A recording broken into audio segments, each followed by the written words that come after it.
জামাই বাবু, ছবল কেমন লাগলো? হ্যাঁ,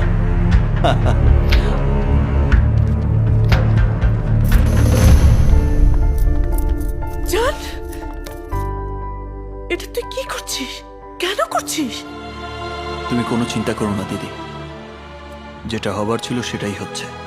একটা ভোঁতা পাথরকেও রোজ রোজ ঘষলে সেটা একদিন ধারালো ফলা হয়ে ওঠে। এতদিন মার খেয়েছি, এবার মার দেব। না ভাই, আমার যা হবার তা হয়ে গেছে। তুই আর কিছু করিস না, কিচ্ছু করিস না। উজান